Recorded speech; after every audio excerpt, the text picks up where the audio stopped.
다음 주제로 한번 넘어가도록 하겠습니다. 어제도 저희가 짚어봤는데요. 바로 정기국회 이슈입니다. 많은 논란들이 나오고 있죠. 거두절미하고 이제 우리 민생에 밀접한 예산안부터 한번 짚어보도록 하겠습니다. 정부가 728조 원 역대 최대 규모의 예산안을 내놨습니다. 정부는 경제 회복을 위한 확장 재정이라고 하지만 빚잔치라는 비판도 나오고 있습니다. 어떻게 보십니까?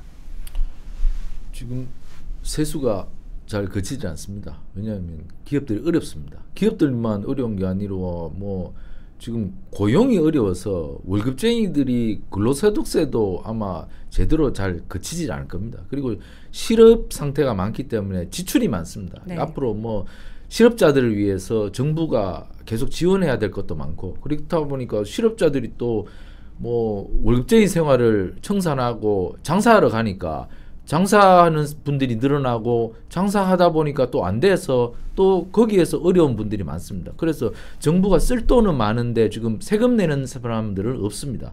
근데 정부가 이렇게 확장 재정을 계속 하다 보면 정부의 고가는 비고 앞으로 시간이 지날수록 정부가 지원해야 될 부분들은 훨씬 더 많을 겁니다. 근데 임기 초반부터 이렇게 빚내서 확장 재정 해버리면 남은 몇 년은 어떻게 해야 될지 정말 암담합니다.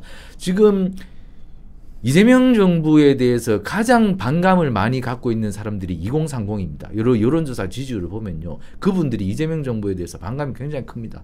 이게 이재명 정부가 사실 그 탄핵 상태에서 정권을 잡았지 않습니까? 그런 상태에서 그렇다면 2030들이 생각할까 하면 시원한 정부 들어섰네. 이렇게 생각해야 되지만 2030들은 걱정을 하면서 이 정부에 대해서 잘 지지를 보내지 않고 있습니다. 그것은 결국은 이 정부가 빚내서 자꾸만 재정을 지탱하려고 하니까 앞으로 50년, 60년, 70년 살아야 될 2030들은 불안한 겁니다.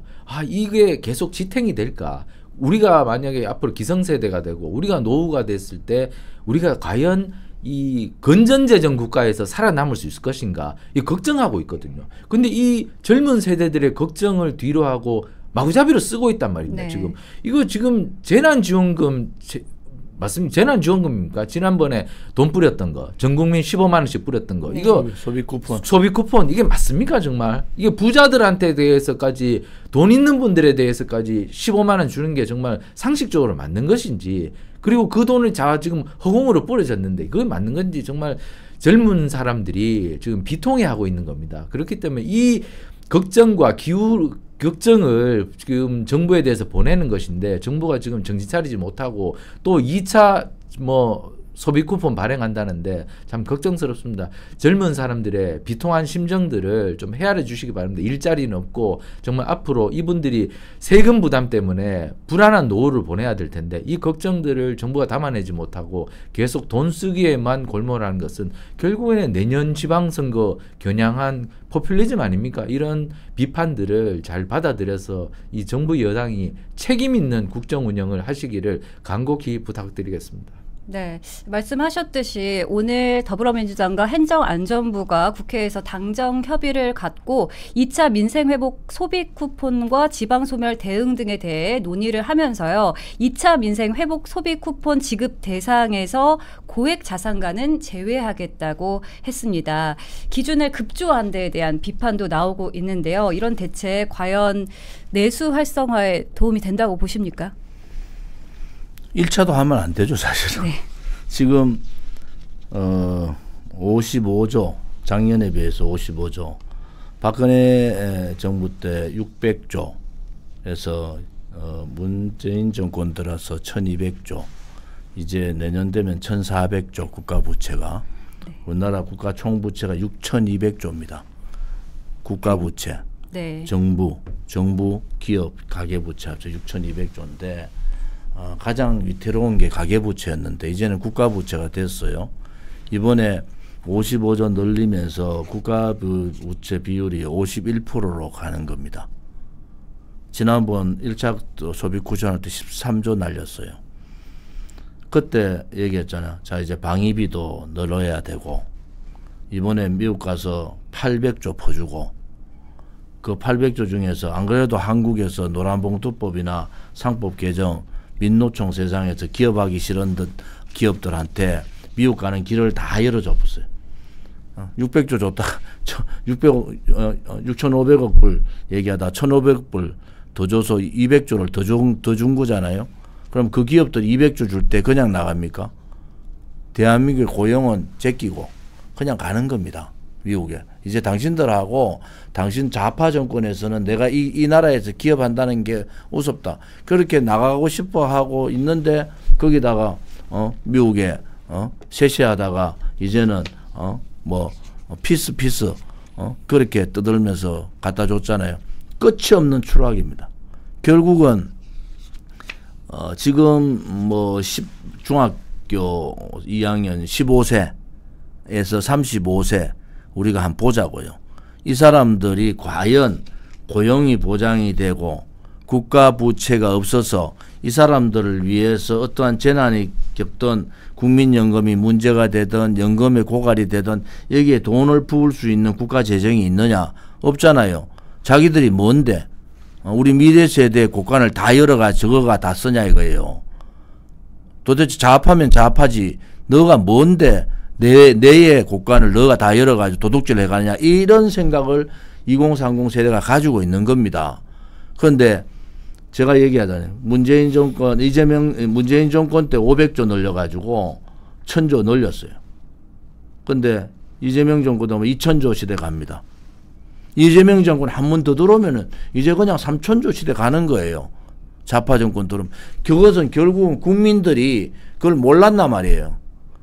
제가 방송에서도 엄청나게 얘기를 많이 했는데 국민들이 좌파 정권이 들어오면은 우리 미래 세대에 국간 다 열어주고 저거 하고 싶은 거 다 한다. 우파 자영업하는 제 친구들 그래요. 윤석열 정부나 박근혜 정부, 이명박 정부 바보라는 거야. 국간에 아까 국간 채워놓으면 뭐하냐고. 좌파 정권에 정권 넘겨가는 순간에 1,000조는 그냥 쉽게 가버리잖아요. 그래서 2,000조 시대 분명히 옵니다. 이재명 정권 마지막 정도 되면 2,000조 시대에 오면은 그 다음에 좌파 정권 또 들었었다. 그냥 3,000조 가는 거예요. 그러면 어떻게 되겠습니까? 일자리도 없고.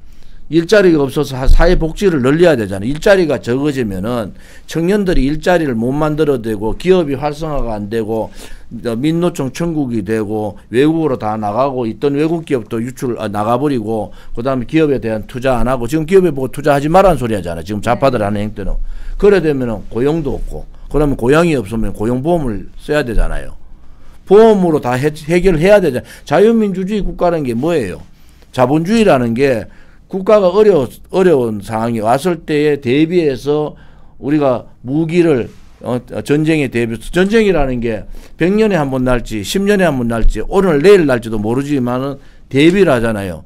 국가의 재정도 마찬가지입니다. 당신들이 마음대로 쓰는 문제가 아니고 이것은 코로나라든지 국가의 재난 문제가 생긴다든지 IMF 같은 문제가 생길 때 이 국가의 국간이 없으면 청년들한테 뭘 주겠습니까? 일자리가 없고 청년들이 집도 사지 못하고 결혼도 못하고 아무것도 못하고 7포, 8포, 9포까지 가는 이 나라에 청년들의 국간, 청년들의 돈까지도 빼먹는 정부가 잘하는 건가? 그게 좌파들은 그래 가요. 그 문재인 정권 때 말도 안 되는 소득주도 성장이라 해가지고 마차를 끄는 게 아니고 마차가 말을 끄는 형태를 가지고 엉터리 이론을 가져가고 나라 경제 완전 뭉쳐놨대. 이번엔 뭔지 아세요? 기본소득 놀이에요. 기본소득. 기본소득자들이야. 기본소득을 올려가지고 국가에 어려운 사람들 도왔다. 그러면 재정이 왕창 그렇게 기본소득 들고 오는 순간에 국가 재정은 왕창 들어갈 수밖에 없는 상황인데 거기에 55조 늘었어요. 8.1% 이렇게 빚내가지고 1,000조 빚이잖아. 지금 1,000조.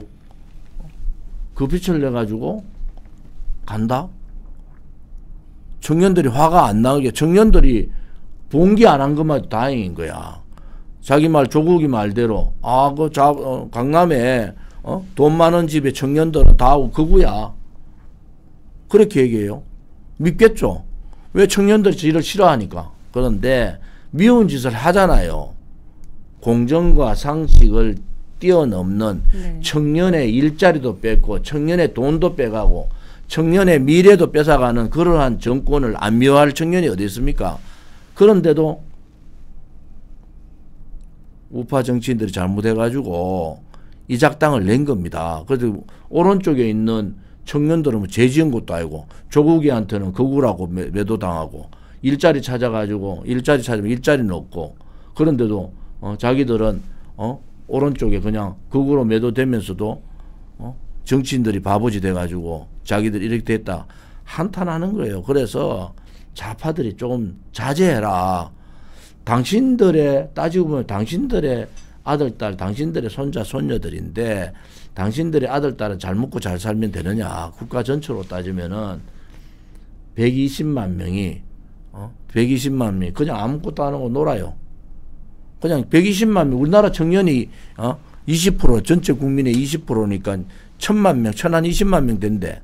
19세에서 35세가. 그런데 120만 명이 그렇게 15% 정도가 그냥 놀아요.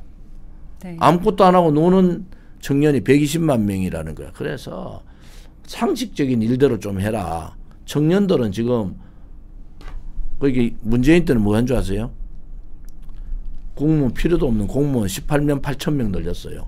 그래 그 당시에는요 공무원 시험 본다고 청년들이 일집에서 우리 아들 딸들이 다 엄마 있으면은 니 뭐 아빠 저 공무원 시험 공부합니다. 그러면서 공무원 시험 공부한다고 온 고시 공부하는데 다 모였는데 지금은 그것도 없어.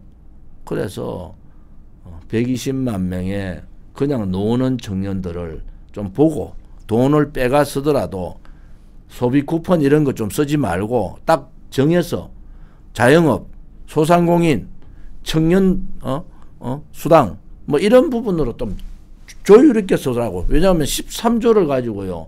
그래 썼으면은 최소한도로 바꾸는 청년은 없어질 거 아닙니까? 바꾸는 청년은 지금 어른들이 어디 가면은 무료 급식 하잖아요. 그래서 청년들이 많이 와요.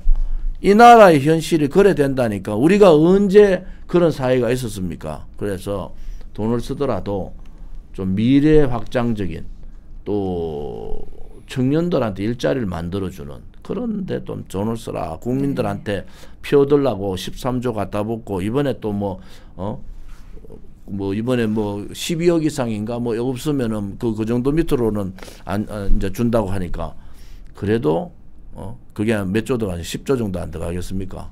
그래 따지면은 그 돈이 이재명 돈이 아니라 말이야. 저는 그래. 이재명 당신 돈이 아니라니까. 그런 부분에 있어서는 좀 따갑게 돈 한 푼 쓰더라도 돈을 벌어봤어야 돈이 그 귀한 줄을 알죠. 스스로 돈을 안 벌어본 자들이니 돈 귀한 줄을 알아요. 김민석 같이 맹땅 돈이나 옆주머니에 돈이나 챙기고 자기 돈 관리에 대해서도 말도 못하는 총리가 앉혀놓고 돈의 귀중함을 모르니까 한 땀 한 땀 땀을 흘리면서 벌었는 돈 그 귀중함 그것이 국민의 세금으로 모이고 그것이 우리나라의 재정으로 되는 거잖아요. 당신들이 함부로 빼갔을 그런 상황이 아니다. 저는 막 이 얘기만 나오면은 부글부글 끓습니다. 제발 앞으로 국회의원 하려면은 기업을 좀 하든 회사에 들어가서 돈을 벌어보든 소득세 좀 내는 사람들 이런 사람들 좀 뽑아서 하세요. 그냥 길거리에서 왔다 갔다 하던 사람들 뽑지 말고 이제 그 시대가 지났어요. 전 세계적으로 그런 시대가 지났다니까. 그런 부분에 있어서는 이제 좀 제대로 좀 정신 차려서 좀 해라. 돈 풀어놓고 지지율이 왜 떨어졌어요? 이재명 지지율이 60% 하다가 돈 풀고 나니까 50% 밑으로 떨어졌어. 그래서 국민들은 현명하다. 그래서 청년들 아픈 청년들을 조국이 같이 말 한마디로 가슴을 갈기갈기 찢고 하지 말고 당신들 소위 말하는 위정자들 정치하는 자들이 잘못했다. 저는 그렇게 저를 포함해서 그렇게 보고 있는 겁니다.